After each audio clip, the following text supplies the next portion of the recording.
JCLady.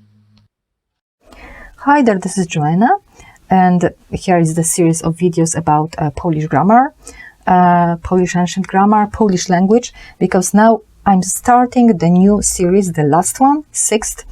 And here, okay, I did the grammar, early grammar topics, then comparing grammar, and then I did more general linguistic topics. Now, here I just want to more talk about vocabulary, which I didn't do much, because the 6th series is about the book, and now in this video I will tell you how this book looks like. But the whole series will be about vocabulary, right? Speaking. Yeah, you will see. Now the book. The book's name is Conversations in Polish, and that's the book for the course. For the course, you've got main 2 books, like Polish grammar exercises and conversations in Polish, but it's really needed other books like Polish grammar, theory and comparative grammar. Now, this book, it's connected to the course. The course will be online, and there are both books, right? Polish grammar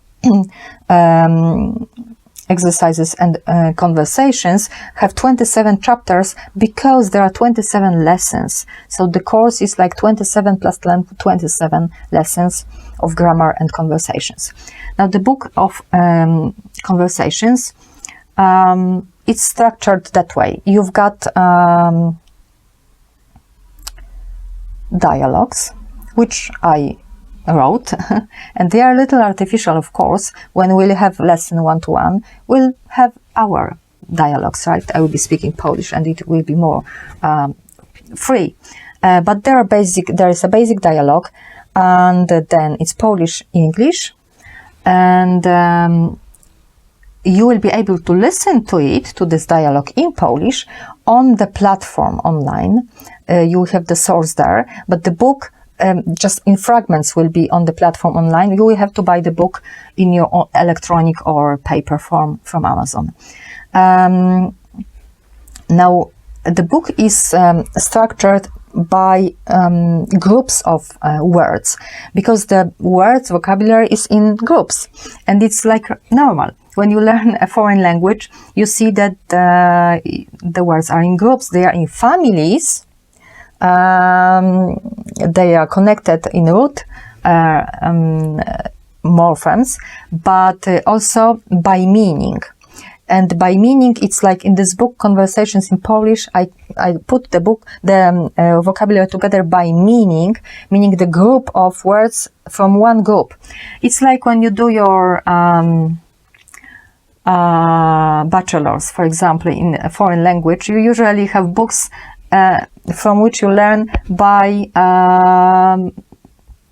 topic, and those are groups of words, like, for example, travel, home, family, work. That's it. And my book, of course, because all the books are like that, are structured that way, that you've got the group. And there are 27 lessons, so maybe there are like 15 or 12 groups of vocabulary, and with nuances, right? In each chapter there is something else, more or less. But they are connected, and there is a logical order of it. And so you've got this dialogue in Polish, a little maybe artificial, then in English translation. You've got also a dictionary. I forgot to talk about this in Polish, and never mind. There's a dictionary for the dialogue.